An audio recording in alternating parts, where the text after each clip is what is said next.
El polvo se levantaba del camino como un velo ocre bajo la luna menguante. A lo lejos, más allá de los mezquites retorcidos y las colinas peladas que marcaban la frontera entre Texas y el norte de México, se escuchaban los ladridos esporádicos de perros sin amo y el ulular del viento entre las rocas. Era territorio de nadie y de todos. Tierra donde las leyes se escribían con pólvora y las palabras valían menos que el agua. Esa noche de agosto el aire pesaba como plomo caliente, y en algún punto del llano, una mujer indígena gorda corría descalza entre los matorrales espinosos, con el vestido de manta rasgado y las muñecas marcadas por la soga que había logrado romper apenas una hora antes. Detrás de ella las antorchas de los hombres que la perseguían parpadeaban como luciérnagas malignas, y sus voces, gritos en español mezclado con insultos que ella conocía desde niña, rebotaban contra el silencio inmenso del desierto. Habían pagado por ella, la habían vendido como si fuera ganado, y ahora la querían de vuelta para completar un ritual que nunca debió existir, una perversión inventada por hombres codiciosos que habían olvidado el sentido de la justicia de su pueblo. El encuentro sucedió cerca del arroyo seco, donde los álamos fantasma extendían sus ramas blancas como huesos bajo la luz plateada. Ella tropezó con una raíz y cayó de bruces, sintiendo cómo el aire abandonaba sus pulmones en un jadeo doloroso. La tierra olía a salvia y a ceniza. No podía más. Los pies le sangraban. La cabeza le daba vueltas, y el miedo, ese miedo antiguo que venía de siglos de persecución, le apretaba el pecho como una mano de hierro. Cerró los ojos esperando el golpe final, las manos ásperas, la risa, pero lo que escuchó fue el relincho suave de un caballo y el chasquido de botas sobre piedra.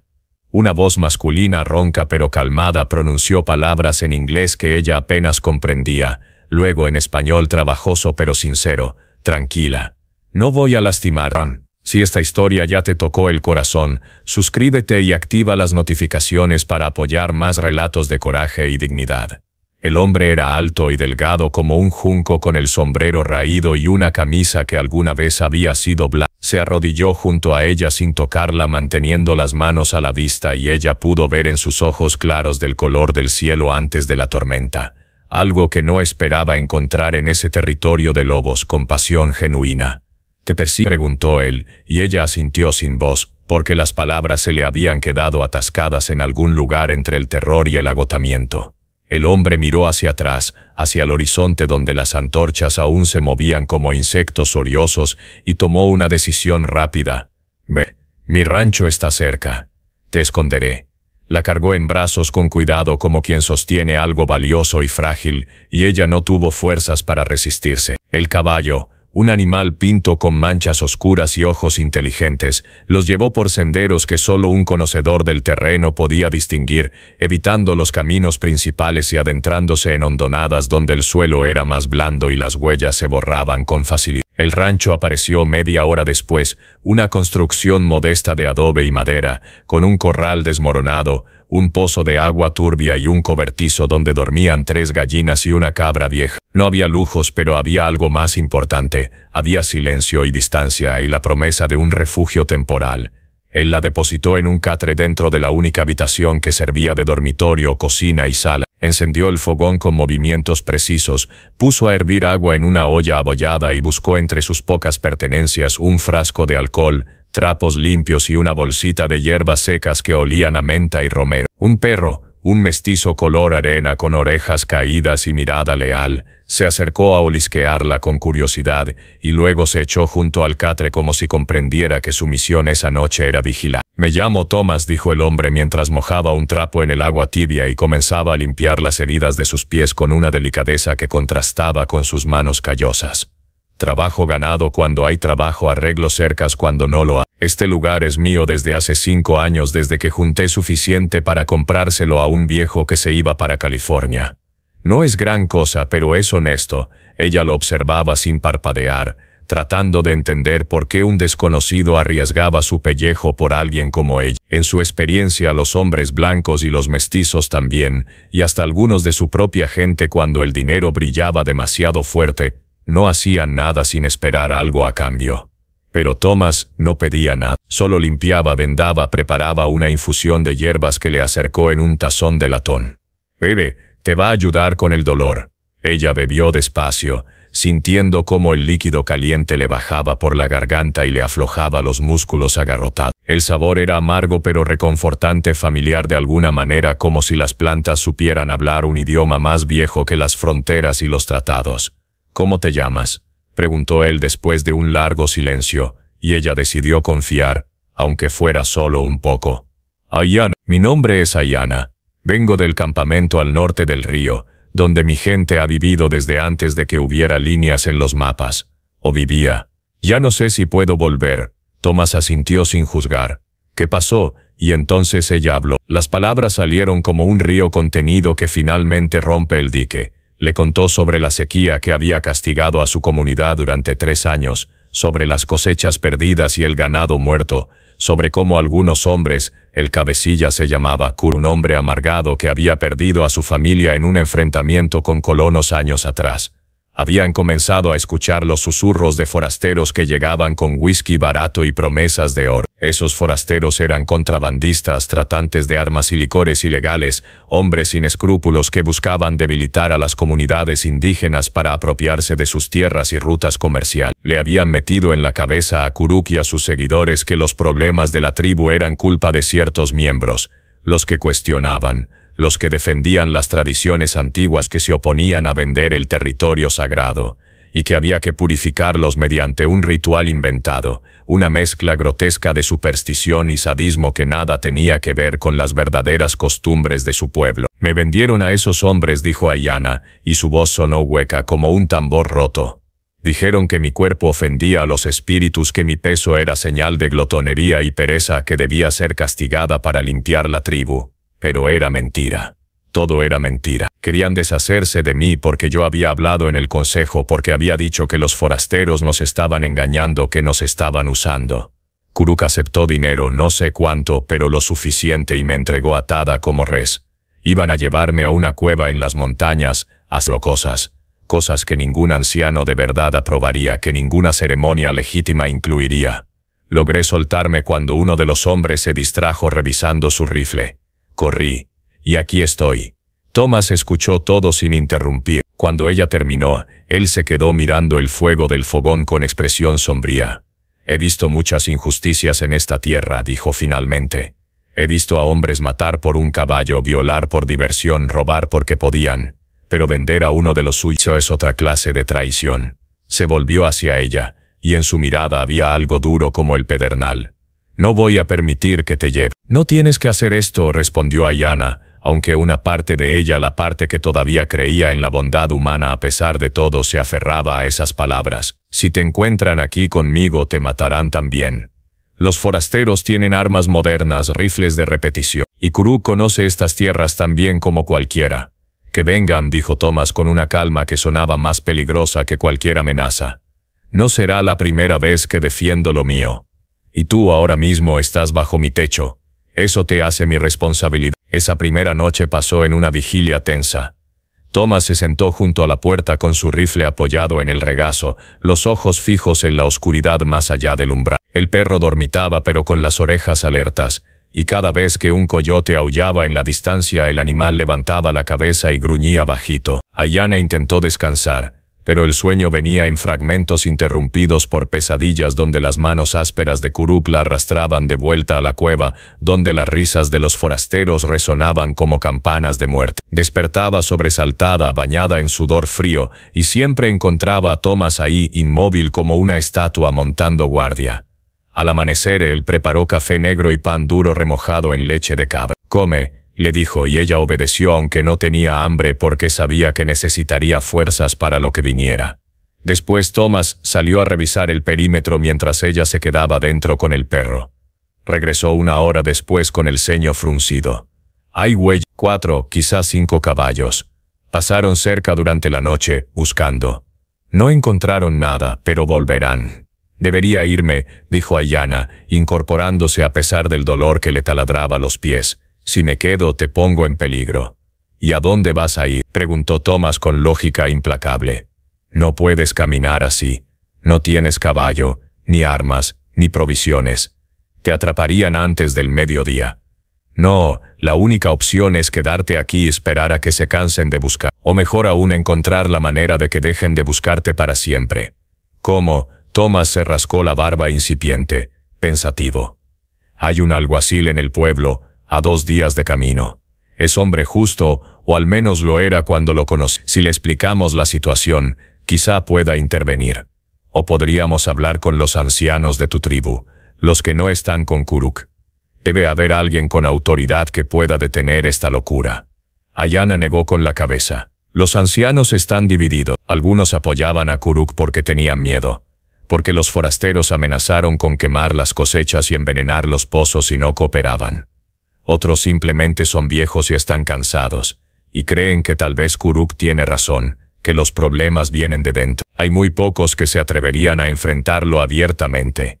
Y el alguacil soltó una risa amarga. El alguacil cobra sobornos de los contrabandistas. Él no va a ayudarnos. Es parte del problema.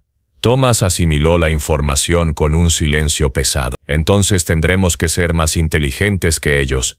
Pero primero necesitas recuperarte. Dame unos días para pensar un plan. Los días que siguieron fueron extraños, suspendidos en una especie de limbo donde el tiempo parecía moverse más despacio. Thomas trabajaba el rancho con su rutina habitual. Arreglaba cercas, alimentaba a los animales, revisaba las trampas que había puesto para conejos, mientras Ayanna se recuperaba lentamente. Él le preparaba comida simple pero nutritiva. Caldos de hueso con verduras que cultivaba en un pequeño huerto, tortillas de maíz que ella misma enseñó a hacer mejor, carne seca de venado cuando la había. Por las tardes, cuando el sol pegaba demasiado fuerte, se sentaban bajo la sombra del cobertizo y hablaban. O mejor dicho, Ayanna hablaba y Thomas escuchaba. Ella le contó sobre su infancia, sobre cómo había crecido ayudando a su abuela a tejer canastos y recolectar hierbas medicinales, sobre las historias que los ancianos contaban junto al fuego en las noches de invierno, historias de cuando la tierra era joven y los animales hablaban con los humanos. Le habló de su madre, una mujer fuerte que había muerto de fiebre cuando Ayanna tenía 12 años, y de su padre, que había desaparecido buscando trabajo en las minas del sur y nunca regresó. Le habló de cómo su cuerpo de mujer indígena gorda que algunos miraban con desprecio o burla, era en realidad un cuerpo que había trabajado, que había cargado leña y agua, que había sembrado y cosechado, que había bailado en ceremonias y corrido por los campos persiguiendo niños traviesos cuando ayudaba a cuidar a los más pequeños de la comunidad. Su cuerpo no era vergüenza. Era historia, era resistencia, era vida, y Thomas la escuchaba con atención sin interrumpir, y cuando ella terminaba, a veces él también compartía fragmentos de su propia historia. Había nacido en Tennessee, en una granja pobre donde su padre bebía más de lo que trabajaba, y su madre se desgastaba intentando mantener a 7 hijos con vida. A los 14 años, Thomas había huido hacia el oeste, buscando algo mejor, y había encontrado trabajo como vaquero en diferentes ranchos, algunos buenos, muchos brutales. Había visto hombres morir de sed, de mordeduras de serpiente, de balazo en peleas de cantina. Había visto cómo trataban a los mexicanos, a los indígenas, a cualquiera que fuera diferente o más débil. Se había prometido a sí mismo que si alguna vez tenía la oportunidad de hacer algo bueno, algo que importara, lo haría. Por eso estás aquí, le dijo una tarde mientras remendaba una silla de montar. Porque esta es mi oportunidad. Ayanna sonrió por primera vez en días, una sonrisa pequeña pero genuina. Eres un hombre extraño, Thomas. Sí, admitió él sin avergonzarse. Pero la paz era frágil, y ambos lo sabían. La tercera noche después del rescate, el perro comenzó a ladrar furiosamente cerca de la medianoche. Thomas saltó del catre donde dormía en el suelo. Había insistido en que Ayanna usara el catre más cómodo y tomó su rifle, asomándose con cuidado por la ventana sin cristal que daba al camino. A la luz de la luna casi llena distinguió las siluetas de 3 jinetes que avanzaban despacio rastreando. Iban armados, y uno de ellos llevaba una antorcha que iluminaba parcialmente sus rostros. Reconoció al que iba adelante, Kuruk, con su perfil aguileño y su expresión de cazador implacable. «Están aquí», susurró Thomas, y Ayanna se incorporó de inmediato, el corazón golpeándole las costillas. «¿Qué hacemos?» «Quedarte callada y escondida», respondió él señalando el pequeño sótano que usaba para guardar provisiones. «Baja ahí. No hagas ruido. Yo me encargo. Ella obedeció porque no había tiempo para discutir, deslizándose por la trampilla que Thomas abrió en el suelo de tierra. Él la cubrió con un tapete raído y colocó una caja encima. Luego salió al porche con el rifle en las manos, aparentando calma. «Buenas noches», dijo cuando los jinetes se detuvieron frente a su propiedad. «¿Puedo ayudarlos en algo?» Kuruk lo miró con ojos entrecerrados, evaluándolo. «Estamos buscando a alguien. Una mujer de mi tribu que escapó hace 3 días. Es gorda, pelo largo, piel oscura, vestía manta blanca». «¿La has visto?» Thomas negó con un movimiento lento de cabeza. «No he visto a nadie. Vivo solo aquí, casi no tengo visitas. ¿Qué hizo esa mujer?» «Eso no te incumbe», interrumpió uno de los otros jinetes, un hombre con acento de más al sur, probablemente uno de los forasteros contrabandistas. Tenía una cicatriz que le cruzaba la mejilla y una pistola de cachas plateadas en el cinto. «Solo dinos si la viste». «Ya les dije que no, y ahora si no tienen más preguntas, agradecería que se fueran. Tengo que levantarme temprano mañana». Kuruk intercambió una mirada con sus acompañantes. Por un momento Thomas pensó que iban a insistir, tal vez a registrar el rancho por la fuerza. Pero entonces Kuruk tiró de las riendas de su caballo. «Si la ves hay una recompensa. $50. Dinero bueno por una traidora». «Lo tendré en cuenta», dijo Thomas sin comprometerse a nada. Y observó cómo los 3 jinetes se alejaban lentamente, desapareciendo en la oscuridad como espectros. Solo cuando estuvo seguro de que se habían ido, abrió la trampilla. «Ya puedes salir». Ayanna emergió temblando, no de frío sino de rabia contenida. $50. Eso es lo que valgo para ellos. 50 malditos dólares. Thomas guardó el rifle y puso una mano en su hombro, un gesto breve pero firme. «Para ellos tal vez, pero no para mí, y no para cualquiera que tenga un poco de humanidad en el pecho». Esa noche no durmieron.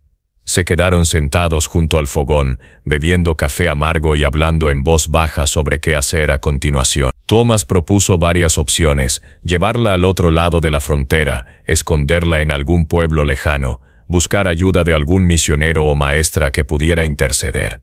Pero Ayanna rechazó todas las ideas con una determinación que sorprendió al cowboy. «No voy a huir para siempre», dijo, y su voz sonó como piedra contra piedra. «Esta es mi tierra tanto como de ellos. Mi gente ha estado aquí durante generaciones. No voy a dejar que Kuruk y esos malditos contrabandistas me expulsen como si fuera basura.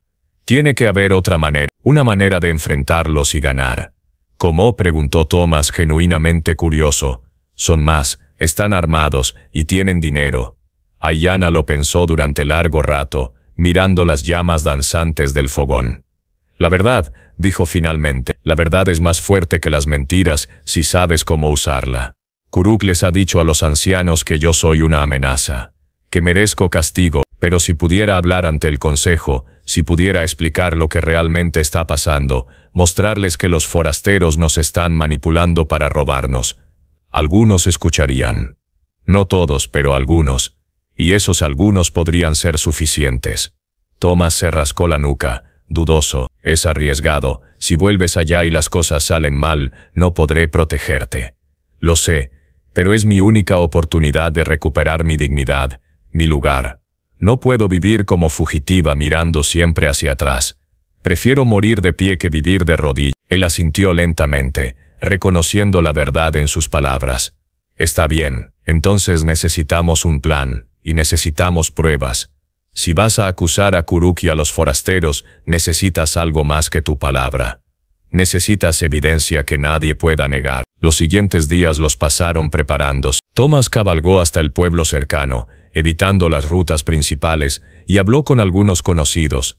Un cantinero que veía demasiado, un herrero que oía rumores, un arriero viejo que había visto pasar a los contrabandistas, y poco a poco comenzó a armar un panorama más claro. Los forasteros eran parte de una red más grande, operaban desde un campamento en las colinas rocosas al este, donde almacenaban armas y whisky de contrabando antes de venderlos a ambos lados de la frontera. Habían estado presionando a varias tribus y comunidades mexicanas pequeñas, usando una combinación de sobornos, amenazas y manipulación para conseguir acceso a rutas y tierras. Kuruk no era su único aliado, había otros cabecillas en otros lugares, todos ellos hombres desesperados o ambiciosos que habían vendido su integridad por promesas de riqueza. Thomas también consiguió algo más: el testimonio escrito de un comerciante mestizo que había sido testigo de una reunión entre Kuruk y uno de los contrabandistas, donde intercambiaban dinero y mapa. El comerciante había guardado silencio por miedo, pero cuando Thomas le explicó que se trataba de salvar una vida inocente, accedió a firmar una declaración. No era mucho, pero era un comienzo. Mientras tanto, Ayanna trabajaba en su propio plan. Recordó que entre los ancianos de su tribu había una mujer llamada Nashoba, una curandera respetada que siempre había desconfiado de Kuruk y sus alianzas cuestionables. Nashoba había perdido a su hijo en un enfrentamiento con pistoleros años atrás, y desde entonces había sido una voz constante contra la violencia y la corrupción.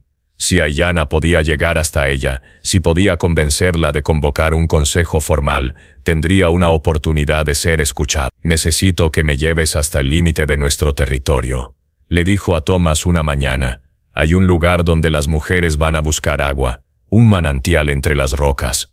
Nashoba va allí cada amanecer. Si puedo hablar con ella a solas, sin que Kuruk lo sepa, podré plantarle la semilla». Thomas accedió, aunque no le gustaba la idea de exponerla de esa manera. Salieron antes del alba del 10º día, cabalgando en silencio bajo un cielo que aún mostraba estrellas. El perro lo seguía trotando junto al caballo fiel como siempre. Llegaron al manantial justo cuando el sol comenzaba a pintar el horizonte de naranja y púrpura. Ayanna desmontó con cuidado. Sus pies ya habían sanado en su mayor parte, aunque aún le dolían, y se escondió entre las rocas mientras Thomas esperaba a cierta distancia vigilando. Nashoba apareció media hora después, encorvada por los años pero con los ojos aún brillantes y astutos. Llevaba un cántaro de barro en las manos y caminaba con un bastón tallado. Cuando vio a Ayanna se detuvo en seco pero no gritó ni huyó. Solo la observó con atención, como quien examina una planta para determinar si es venenosa o curativa. «Así que sigues viva», dijo finalmente la lengua de su pueblo. «Pensé que te habrían cazado ya». «Casi lo hacen», respondió Ayanna en el mismo idioma, «pero un hombre bueno me salvó. Nashoba, necesito tu ayuda. Necesito que convoque un consejo». La anciana frunció el ceño. «¿Sabes lo que me estás pidiendo? Si Kuruk se entera, podría matarme también. No tiene respeto por los ancianos que no están de su lado. Y no te lo pediría si no fuera desesperadamente necesario. Pero tienes que escucharme. Los forasteros que Kuruk trajo no son nuestros amigos.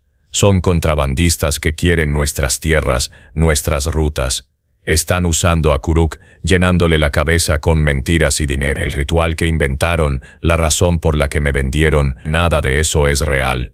Es solo una excusa para eliminar a quien se oponga, para dividirnos y debilitarnos. Si no hacemos algo ahora, pronto no quedará nada de nuestra comunidad. Seremos esclavos en nuestra propia tierra». Nashoba guardó silencio durante largo rato, mirando el agua del manantial que brotaba cristalina entre las piedras. «Tienes el fuego de tu abuela», dijo al fin. Ella también hablaba así, con esa misma convicción, y tenía razón la mayoría de las veces. Suspiró. «Está bien, convocaré un consejo, pero necesitarás más que palabras. Necesitarás pruebas. Las tengo, o al menos, tengo el comienzo de ellas. Un testigo, documentos. Y tengo mi propia historia. Las marcas en mis muñecas, los recuerdos de lo que me hicieron. Eso también cuenta.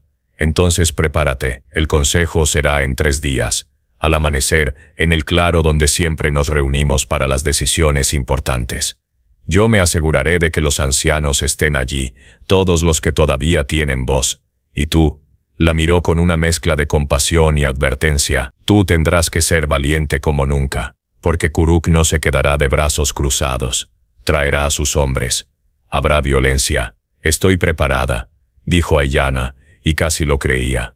Regresó con Thomas al rancho y los 3 días siguientes fueron los más tensos de todos. Sabían que Kuruk y los contrabandistas estarían vigilando, esperando cualquier movimiento. Thomas reforzó las defensas del rancho lo mejor que pudo, colocando trampas simples alrededor del perímetro y asegurándose de tener munición extra para el rifle. Ayanna practicó lo que diría en el consejo, repitiendo las palabras una y otra vez hasta que sonaran claras y firmes. También preparó su ropa, un vestido de ceremonia que había salvado de su huida, bordado con símbolos de su clan. No iba a presentarse ante los ancianos como una fugitiva derrotada. Iba a presentarse como lo que era, una mujer de su pueblo, con derecho a ser escuchada. La noche antes del consejo, Thomas y Ayanna se sentaron bajo las estrellas, compartiendo una última comida tranquila. Él había cazado un conejo y lo había asado con hierbas, y ella había hecho pan de maíz en las brasas. El perro dormitaba entre ellos, satisfecho. «Sea lo que sea que pase mañana», dijo Thomas, rompiendo el silencio, «quiero que sepas que fue un honor conocerte. No mucha gente tiene tu coraje. El honor es mío», respondió Ayanna. «Me devolviste la fe en la humanidad. Eso no es poca cosa». Él sonrió, una sonrisa triste y pequeña. «Si las cosas salen mal, si tengo que sacarte de allí a la fuerza, lo haré. No voy a dejarte morir. Lo sé, pero espero que no sea necesario. Espero que la verdad sea suficiente». Durmieron poco esa noche. Al primer indicio del alba se levantaron y prepararon los caballos. Thomas iba armado, con el rifle en la montura y una pistola en el cinto, pero Ayanna iba desarmada. «No quiero llegar con armas», explicó. «Eso solo les daría excusa para decir que soy una amenaza». Cabalgaron hacia el claro donde se celebraría el consejo, un espacio amplio rodeado de robles antiguos que proyectaban sombras largas en la luz temprana. Ya había gente allí cuando llegaron los ancianos sentados en semicírculo sobre pieles y mantas, algunos con expresiones neutrales, otros claramente incómodos. Nashoba estaba entre ellos y asintió levemente cuando vio a Ayanna. También estaba Kuruk, de pie junto a un grupo de 5 hombres armados, algunos de su tribu, otros claramente forasteros con sombreros de ala ancha y revólveres en los cintos. Sus rostros eran duros, sin compasión. Thomas se quedó atrás, cerca de los árboles, vigilando. Ayanna avanzó sola hacia el centro del claro, con la cabeza en alto y el corazón latiendo como tambor de guerra. Nashoba se puso de pie y alzó su bastón. «Hemos venido aquí porque una de nuestras hijas ha pedido ser escuchada. Bajo las leyes antiguas de nuestro pueblo, todos tienen derecho a hablar ante el consejo cuando son acusados injustamente. Ayanna, hija de Mika y Elan, adelante. Dinos tu verdad». Y así comenzó. Ayanna habló durante lo que pareció una eternidad, pero fue quizás solo 30 minutos. Habló de la venta, de cómo Kuruk la había entregado a los forasteros por dinero. Habló del falso ritual, de la crueldad que habían planeado.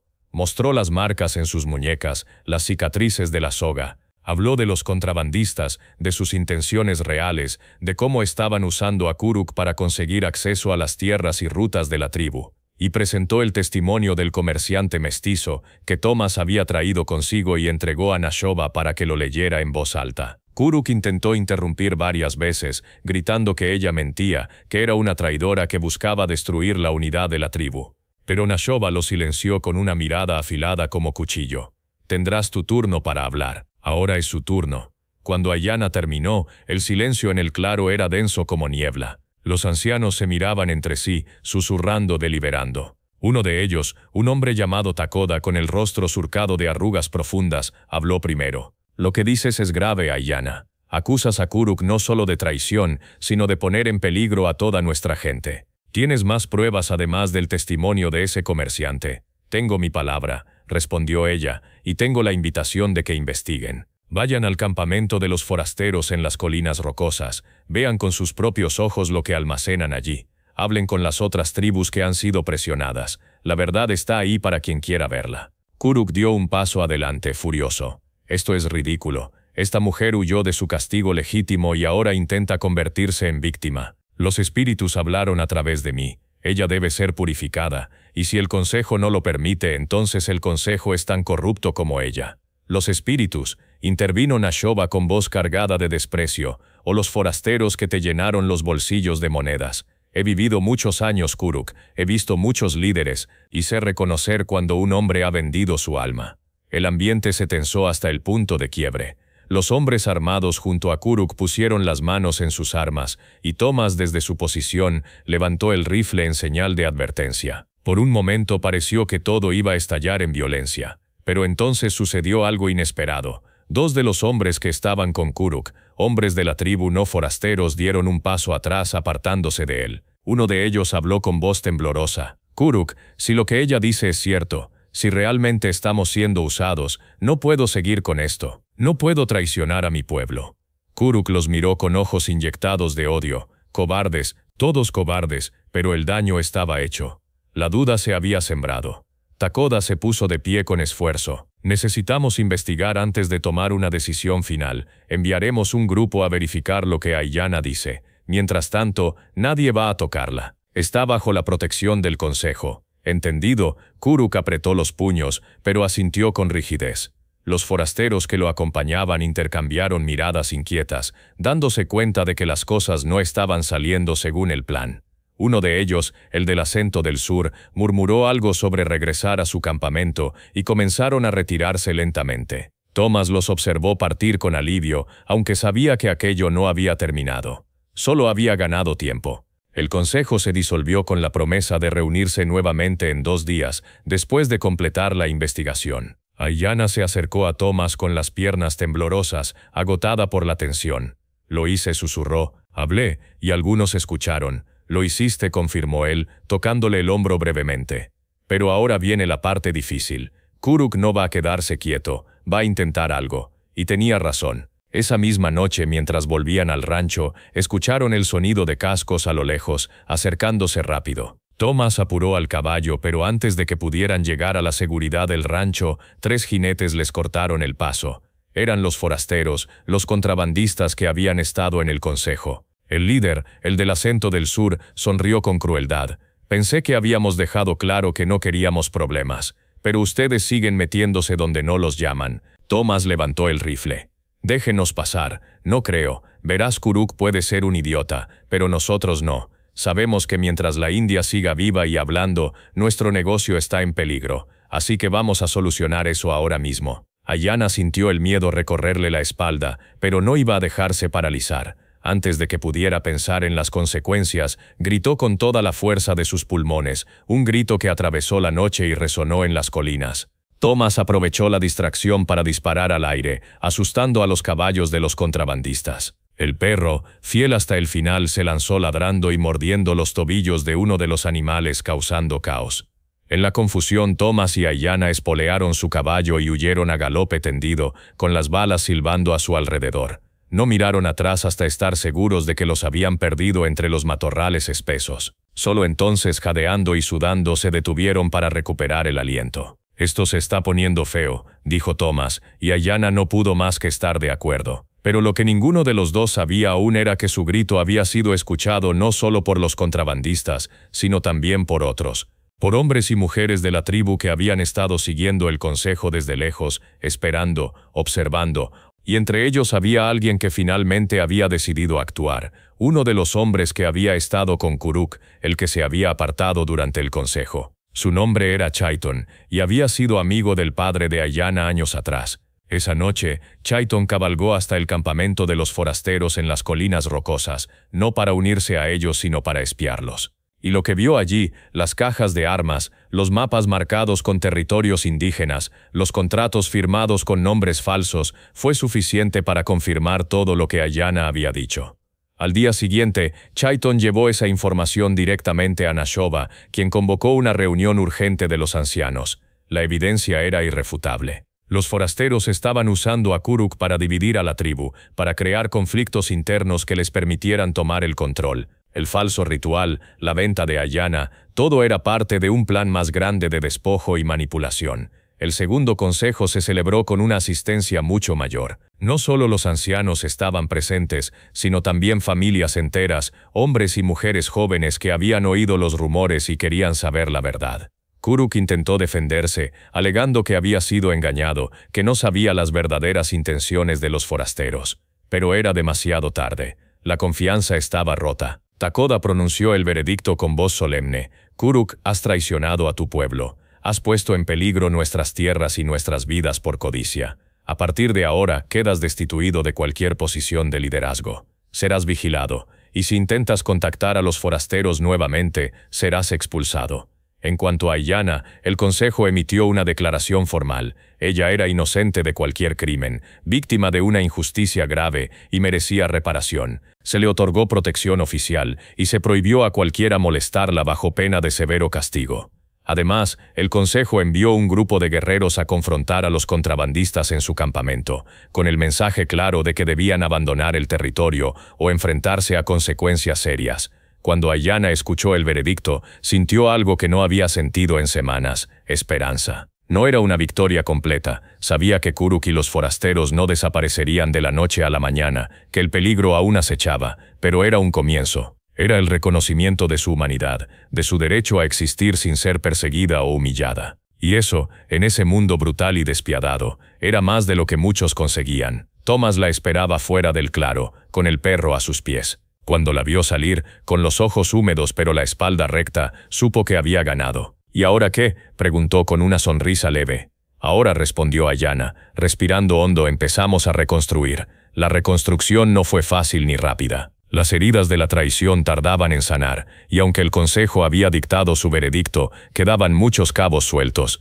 Kuruk había sido destituido, sí, pero no expulsado completamente, y eso significaba que seguía merodeando por los límites del territorio tribal, amargado y peligroso. Los contrabandistas habían recibido la advertencia de los guerreros enviados por el consejo, pero hombres como ellos, hombres acostumbrados a operar en las sombras y comprar voluntades con dinero sucio, no se rendían fácilmente. Thomas y Ayanna sabían que la tormenta aún no había pasado, solo habían ganado la primera batalla. Durante las semanas siguientes, Ayanna dividió su tiempo entre el rancho de Thomas y el campamento de su tribu. Los ancianos, liderados por Nashoba, habían insistido en que era importante que mantuviera presencia visible entre su gente, que mostrara que no tenía nada de qué avergonzarse y que su voz importaba. Al principio fue incómodo. Algunas familias la recibían con calidez, otras con miradas desconfiadas o incómodas, como si no supieran qué pensar de todo lo que había pasado.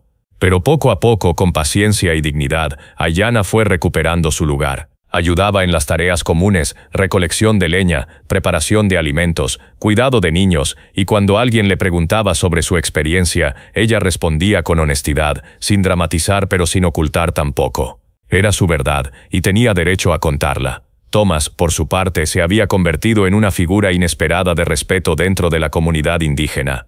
Al principio lo miraban con recelo, era, después de todo, un cowboy blanco, y la historia les había enseñado a desconfiar de tales hombres, pero su papel en salvar a Ayanna y su disposición a arriesgar su vida por hacer lo correcto, hablaban más fuerte que cualquier prejuicio.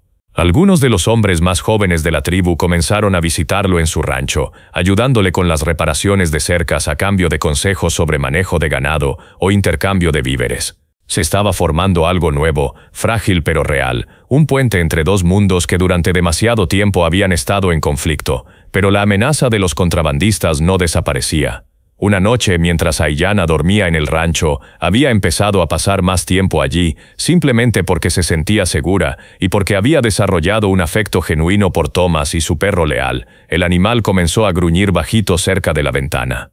Thomas despertó de inmediato, tomó su rifle y se asomó con cuidado. A la luz débil de una luna creciente, distinguió movimientos entre los arbustos, sombras que se deslizaban silenciosamente hacia la casa. Eran al menos 4, quizás 5 hombres, y llevaban armas. Ayanna, despierta, susurró urgentemente. Tenemos compañía. Ella se incorporó de golpe, el corazón acelerado. Sabía lo que eso significaba. Los contrabandistas habían decidido actuar, probablemente bajo órdenes de eliminarla antes de que pudiera testificar más o proporcionar más evidencia contra ellos. Thomas apagó la lámpara de aceite que aún ardía débilmente y se posicionó junto a la puerta, con el rifle apuntando. «Quédate agachada. Si empiezan a disparar, baja al sótano». Los atacantes no perdieron tiempo en sutilezas. Uno de ellos gritó en español: «Salgan con las manos arriba o quemamos la casa».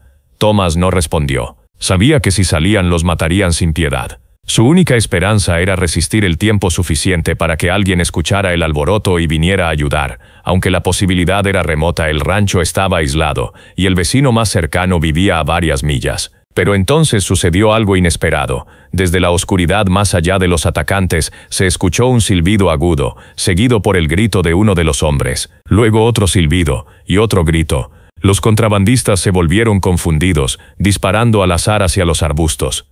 «¿Qué diablos?», murmuró Thomas, asomándose con cuidado. Y entonces vio las siluetas. 3, 4, 5 figuras emergiendo de la noche, moviéndose con sigilo y precisión. Eran hombres de la tribu, guerreros que habían decidido vigilar el rancho por su cuenta, conscientes de que los enemigos no se rendirían fácilmente. Chayton iba al frente, armado con un arco y flechas, y detrás de él venían otros con rifles viejos pero funcionales. El enfrentamiento duró menos de 5 minutos. Los contrabandistas, pillados por sorpresa y superados en número, intentaron huir pero solo 2 lo lograron. Los otros 3 fueron capturados, atados y arrastrados frente al rancho como trofeos de guerra. Chayton se acercó a la puerta y golpeó suavemente. «Thomas, Ayanna, pueden salir, ya pasó». Thomas abrió la puerta con cautela, aún con el rifle en mano, pero cuando vio la situación se relajó un poco. «Gracias», dijo simplemente, porque no había palabras suficientes para expresar su gratitud.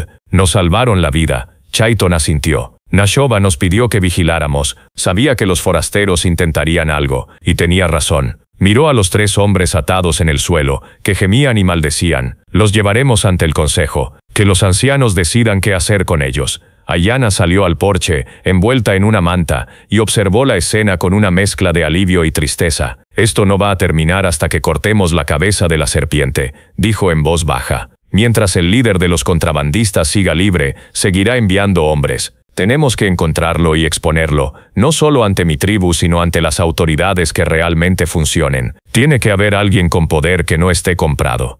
Thomas pensó en ello. «Hay un juez federal en San Antonio. Se llama Harlan Briggs. Conocí a su hijo hace años, y me contó que el viejo era incorruptible, un hombre de principios. Si pudiéramos llevarle evidencia sólida sobre lo que está pasando aquí, sobre el tráfico de armas y la manipulación de las tribus, podría intervenir. Pero llegar hasta San Antonio es un viaje de 1 semana, y en el camino nos podrían emboscar».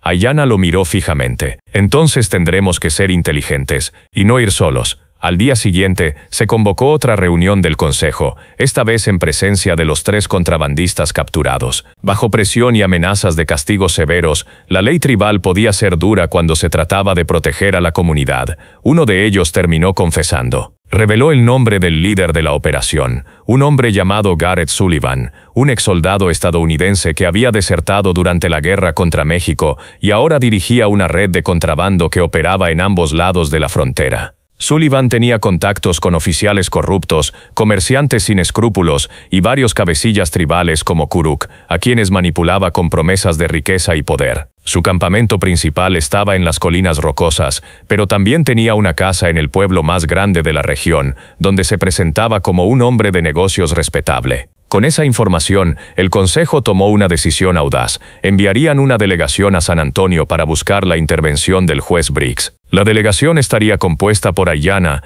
Thomas, Chayton y 2 ancianos respetados, incluyendo a Nashoba. Llevarían consigo los testimonios escritos, la confesión del contrabandista capturado y mapas que mostraban las rutas ilegales. Era arriesgado, el viaje podía terminar en emboscada, pero era la mejor oportunidad de acabar con el problema de raíz. Partieron 3 días después, al amanecer, en un grupo de 6 personas a caballo. Thomas había insistido en llevar provisiones extra y munición suficiente, y Chayton y los otros guerreros iban armados también. Nashoba, a pesar de su edad, montaba con sorprendente firmeza, su bastón atado al costado de la silla. El perro de Thomas lo seguía, trotando incansable junto a los caballos. El viaje fue largo y agotador. Dormían bajo las estrellas, turnándose para hacer guardia. Durante el día, avanzaban por caminos secundarios, evitando los pueblos grandes donde los espías de Sullivan podrían reconocerlos. Ayanna y Thomas cabalgaban uno junto al otro, y en esos días de travesía, sus conversaciones se volvieron más profundas. Hablaban de sus sueños. Ayanna quería algún día establecer una escuela para los niños de su tribu, enseñarles a leer y escribir sin que perdieran su lengua y cultura. Thomas soñaba con ampliar su rancho, tal vez criar caballos y también de sus miedos. «A veces pienso que no importa cuánto luchemos», confesó Ayanna una noche, mirando las brasas moribundas del fogón. «Siempre habrá hombres como Sullivan, siempre habrá codicia y violencia. ¿Cómo se vence eso?». Thomas tardó en responder. «No se vence completamente, pero se resiste, y cada pequeña victoria cuenta, cada persona que se salva, cada injusticia que se corrige. Eso construye algo, aunque sea lento». Ella asintió, encontrando consuelo en esas palabras simples pero honestas. El 5.º día, cuando estaban a solo un día de San Antonio, fueron finalmente emboscados. Sucedió en un desfiladero estrecho, el lugar perfecto para una trampa. Los disparos comenzaron desde las rocas de ambos lados del camino, y el grupo se vio obligado a buscar cobertura detrás de piedras y arbustos. Eran superados en número, al menos 10 atacantes contra 6, y la situación parecía desesperada. Pero Chayton y sus compañeros guerreros demostraron su valía, respondiendo al fuego con precisión, mientras Thomas cubría a los ancianos y a Ayanna. La batalla duró 20 minutos que parecieron horas. Uno de los ancianos fue herido en el hombro, y el perro recibió un roce en una pata pero siguió ladrando furiosamente. Finalmente, cuando los atacantes se dieron cuenta de que no iban a lograr una victoria fácil y que su propia munición se agotaba, comenzaron a retirarse. El grupo aprovechó para huir del desfiladero y buscar un terreno más abierto donde pudieran defenderse mejor si había un segundo ataque. Esa noche acamparon en un lugar elevado, con vista panorámica de los alrededores. Ayanna ayudó a Nashoba a curar al anciano herido, usando las hierbas medicinales que llevaban y vendando la herida con tiras de tela limpia. «Estamos cerca», dijo Nashoba con voz cansada pero firme. «No podemos rendirnos ahora». Y no se rindieron. Al día siguiente, magullados y exhaustos, llegaron a San Antonio. La ciudad era bulliciosa, llena de comerciantes, soldados, prostitutas, predicadores y aventureros de todo tipo. Era un hervidero de culturas y lenguas, y para Ayanna, que rara vez había salido de su territorio, resultaba abrumador, pero no tenía tiempo para asombrarse. Thomas los guió directamente a la oficina del juez Briggs, un edificio de piedra en el centro de la ciudad. El juez Harlan Briggs era un hombre de unos 60 años, con cabello blanco y bigote poblado, ojos grises que parecían capaces de ver a través de las mentiras. Recibió a la delegación con cierta sorpresa. No todos los días un grupo tan heterogéneo aparecía en su oficina, pero escuchó su historia con atención. Thomas habló primero, explicando quién era y por qué estaban allí. Luego Ayanna tomó la palabra, narrando su experiencia con claridad y emoción contenida. Nashoba añadió el contexto cultural y político, y finalmente presentaron las pruebas, testimonios, confesiones, mapas. Briggs examinó los documentos en silencio durante largo rato. Luego miró a Ayanna con algo que parecía respeto. «Es una historia grave, y si es cierta implica múltiples delitos federales, tráfico de armas, conspiración, extorsión, tal vez incluso traición, pero necesito más que testimonios. Necesito atrapar a Sullivan en el acto, o al menos encontrar su campamento y confiscar las armas». «Podemos llevarlo allí», dijo Chayton. «Conocemos la ubicación exacta». Briggs asintió lentamente. «Organizaré un operativo con mariscales federales, pero tomará unos días preparar todo. Mientras tanto, ustedes se quedan en la ciudad bajo protección. No quiero que Sullivan los elimine antes de que podamos actuar». Así que esperaron. 3 días largos en una posada modesta, vigilados por 2 mariscales armados que Briggs asignó para su seguridad. Ayanna aprovechó el tiempo para escribir, con la ayuda de Thomas, que escribía mejor en inglés, un relato detallado de todo lo sucedido, desde su venta hasta el presente. Pensaba que ese documento podría servir algún día como testimonio histórico, como prueba de que su pueblo había luchado por su dignidad y justicia. El 4.º día, Briggs los convocó de vuelta a su oficina. «Está listo. Tengo 10 mariscales y un grupo de soldados dispuestos a acompañarnos. Vamos a ir al campamento de Sullivan, confiscar las armas y arrestarlo a él y a sus cómplices. Ustedes vendrán para guiarnos, pero se quedarán en la retaguardia. No quiero civiles en la línea de fuego».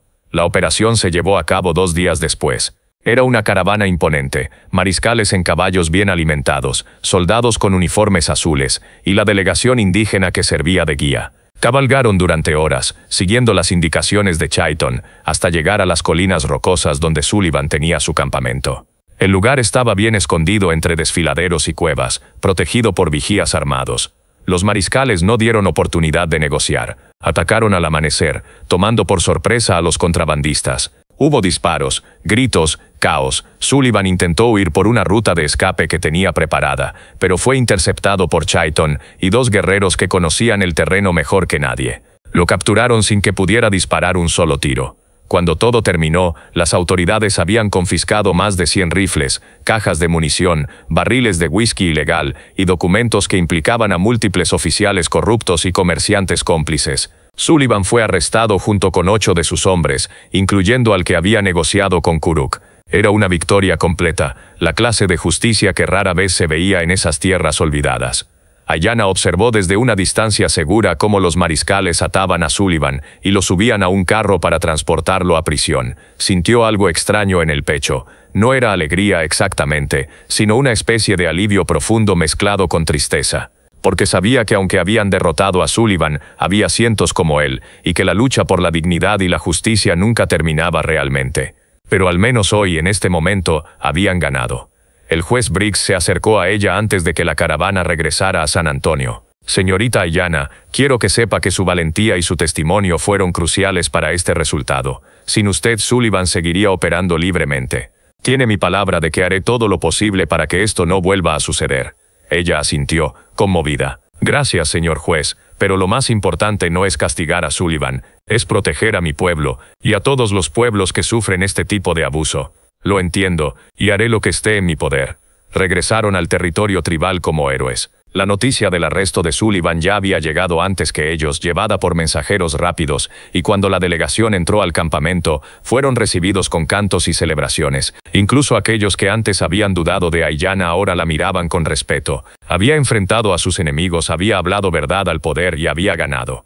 Pero Ayanna no estaba interesada en la gloria personal. Lo que quería era algo más duradero. En los días siguientes trabajó con Nashoba y los otros ancianos para organizar una asamblea general, donde se discutirían cambios importantes en cómo la tribu tomaba decisiones y resolvía conflictos. Propuso la creación de un consejo más amplio, que incluyera no solo a los ancianos sino también a representantes de diferentes clanes y edades, para evitar que el poder se concentrara en pocas manos como había sucedido con Kuruk. También propuso establecer alianzas formales con las comunidades vecinas, tanto indígenas como mexicanas y colonas, para crear redes de apoyo mutuo en caso de futuras amenazas. No todas sus propuestas fueron aceptadas de inmediato. Había resistencia, conservadurismo, miedo al cambio, pero el debate estaba abierto, y eso ya era un progreso enorme. Takoda, el anciano que había presidido los consejos anteriores, le dijo en privado: «Estás plantando semillas, Ayanna. Tal vez no veas el árbol completo en tu vida, pero tus nietos lo verán, y te recordarán». En cuanto a Kuruk, su destino fue decidido en una asamblea especial. Algunos pedían expulsión, otros castigo físico. Pero Nashoba propuso algo diferente: justicia restaurativa. Kuruk tendría que realizar trabajos comunitarios durante 2 años, bajo supervisión, para reparar el daño que había causado. Tendría que escuchar los testimonios de aquellos a quienes había lastimado, incluyendo a Ayanna, y reflexionar sobre sus acciones. Y si al final de ese periodo demostraba genuino arrepentimiento y cambio, podría ser reintegrado a la comunidad. Era un enfoque controversial, pero reflejaba las tradiciones más antiguas del pueblo, que valoraban la sanación sobre el castigo. Ayanna estuvo de acuerdo con la decisión, aunque la primera vez que tuvo que estar en la misma sala que Kuruk, sintió que el estómago se le revolvía. Pero se obligó a mirarlo a los ojos y decirle: «No te perdono todavía. Tal vez nunca lo haga completamente, pero te doy la oportunidad de ser mejor. Úsala». Kuruk no respondió, pero en sus ojos había algo que no estaba antes: vergüenza. Los meses siguientes trajeron cambios graduales pero significativos. Con el apoyo del juez Briggs y algunos oficiales federales no corruptos, se establecieron patrullajes regulares en la región para evitar que nuevos grupos de contrabandistas se asentaran. También llegó ayuda en forma de provisiones y herramientas para las comunidades que habían sufrido durante la sequía y los conflictos. No era caridad, sino compensación reconocida por el gobierno federal como parte de tratados antiguos que finalmente se estaban cumpliendo, al menos parcialmente. Ayanna y Tomos durante todo ese tiempo continuaron su amistad, que poco a poco se profundizaba en algo más difícil de nombrar. No era romance en el sentido convencional, no había declaraciones floridas ni gestos dramáticos, pero había un respeto mutuo, una confianza, una presencia constante del uno en la vida del otro que hablaba de un vínculo profundo. Tomos seguía viviendo en su rancho, pero ahora recibía visitas frecuentes de familias indígenas que venían a comerciar o simplemente a conversar, y Ayanna, que pasaba la mayor parte del tiempo en el campamento ayudando con la reorganización comunitaria, siempre encontraba momentos para visitar el rancho, sentarse junto al fogón, compartir café y silencio con el cowboy que le había salvado la vida. Una tarde, mientras reparaban juntos una cerca rota en el rancho, Tomos le preguntó algo que había estado rondando su cabeza durante semanas. «¿Qué vas a hacer ahora? Ya conseguiste justicia, tu nombre está limpio. Podrías hacer cualquier cosa». Ayanna clavó un poste en la tierra con golpes firmes. «Voy a construir esa escuela de la que te hablé. Ya hablé con los ancianos y están de acuerdo. Será un lugar donde los niños aprendan a leer y escribir en 2 idiomas, donde estudien las historias de nuestra gente pero también entiendan el mundo más allá de nuestras fronteras. Quiero que tengan opciones, que puedan elegir su futuro. Tomo sonrió. Es un buen sueño. ¿Necesitas ayuda? Siempre, respondió ella, devolviéndole la sonrisa. ¿Te gustaría ser maestro? Él se rió, un sonido raro y agradable que lo hacía verse más joven. No sé si sirvo para eso, pero puedo ayudar a construir el edificio, y puedo enseñarles sobre caballos y ganado si quieren. Trato hecho. La escuela se construyó durante el siguiente año, en un esfuerzo comunitario que involucró a docenas de personas. Era una estructura modesta de adobe y madera, con un techo de tejas que no goteaba y ventanas que dejaban entrar la luz. Tenía bancos hechos a mano, una pizarra traída desde San Antonio, y estantes para libros que poco a poco se fueron llenando con donaciones y compras. Aiyana asumió el rol de maestra principal, con ayuda de Nashoba para las lecciones sobre medicina tradicional y plantas, y de Thomas para las lecciones prácticas sobre supervivencia y trabajo. El día de la inauguración, hubo una ceremonia que mezcló tradiciones indígenas con algunas costumbres mestizas. Hubo cantos, oraciones, comida compartida. Familias de diferentes comunidades, indígenas, mexicanas, algunas colonas, se reunieron para celebrar. Era, en pequeña escala, una visión de lo que podía ser: convivencia, respeto mutuo, construcción conjunta. El juez Briggs envió una carta de felicitación y una donación de libros. Otros funcionarios, impresionados por el modelo de justicia restaurativa y cooperación intercultural que se estaba desarrollando en la región, comenzaron a visitarlos para aprender. No era perfecto, había conflictos, malentendidos, momentos de frustración, pero era real, y era mejor que lo que había antes. Aiyana, parada frente a la escuela en ese día de inauguración, miró a su alrededor, vio a Nashoba riendo con un grupo de niños, vio a Chayton y otros guerreros que habían decidido quedarse y ayudar con la seguridad de la comunidad, vio a Thomas charlando con un ranchero mexicano sobre técnicas de riego, y sintió algo que no había sentido en mucho tiempo: pertenencia. No solo a su tribu, sino a algo más grande. A una comunidad que estaba aprendiendo a trascender las divisiones antiguas y construir algo nuevo. Por supuesto, no todo era idílico. Kuruk cumplía su periodo de servicio comunitario con reticencia, aunque algunos notaban que su actitud estaba cambiando lentamente. Los contrabandistas habían sido desmantelados, pero surgían nuevos problemas: sequías, enfermedades, disputas territoriales con otros grupos. La vida en la frontera seguía siendo dura, implacable. Pero ahora había diferencias importantes. Había estructuras para resolver conflictos sin violencia. Había redes de apoyo. Había voces, especialmente voces de mujeres como Aiyana, que eran escuchadas y respetadas. Y había esperanza, esa cosa frágil pero persistente que hacía que la gente siguiera levantándose cada mañana a pesar de todo.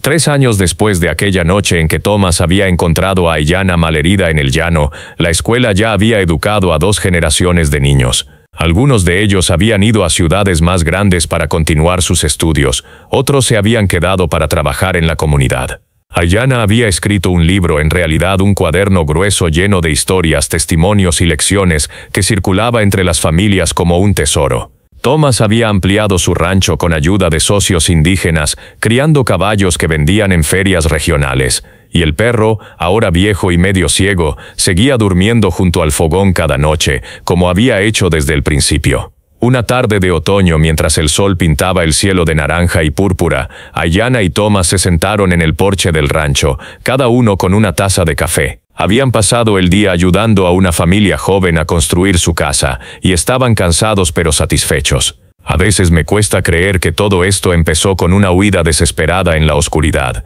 dijo Aiyana en voz baja. Pensé que iba a morir esa noche. Thomas asintió.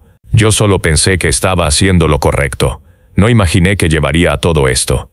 ¿Te arrepientes? Él la miró con esos ojos claros que ya no le parecían extraños, sino familiares como el paisaje. Ni por un segundo. Ella sonrió, y en ese silencio cómodo que solo la amistad profunda permite, bebieron su café mientras el día moría lentamente en el horizonte. Años más tarde, cuando los niños de la escuela eran adultos y tenían sus propios hijos, contaban la historia de Aiyana y Thomas como una leyenda local. La historia de la mujer indígena gorda que se negó a ser víctima, que enfrentó la injusticia con coraje y astucia, y que construyó puentes donde antes solo había abismos. Y la historia del cowboy que eligió la compasión sobre la indiferencia, que demostró que la bondad no era debilidad sino la forma más fuerte de resistencia. No era una historia perfecta, con finales de cuento de hadas. Era una historia real, con cicatrices y dificultades, pero era una historia que importaba, porque demostraba que incluso en los lugares más oscuros y violentos, la dignidad humana podía prevalecer, que la justicia restaurativa era posible, que las comunidades divididas podían sanar, y que una sola persona o dos trabajando juntas podían cambiar el rumbo de muchas vidas. La escuela seguía en pie décadas después, sus paredes de adobe resistiendo tormentas y sequías.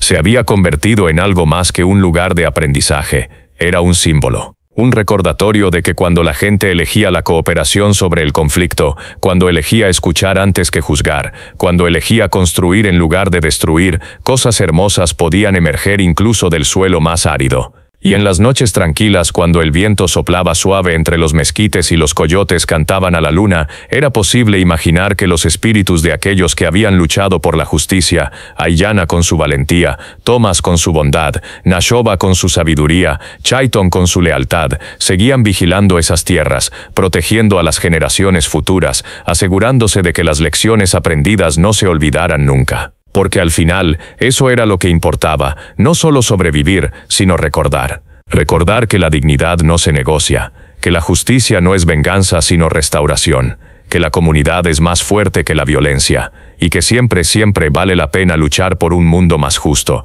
aunque el camino sea largo y lleno de espinas. La historia de Aiyana y Thomas terminaba y comenzaba al mismo tiempo, como todas las historias verdaderas. Terminaba en el sentido de que sus vidas individuales eventualmente se apagaban como todas las vidas, pero comenzaba en cada niño que aprendía a leer en esa escuela, en cada familia que resolvía un conflicto con diálogo en lugar de violencia, en cada persona que elegía la compasión sobre el odio. Su legado no estaba en monumentos de piedra sino en acciones cotidianas, en pequeñas bondades repetidas 1000 veces hasta convertirse en cultura.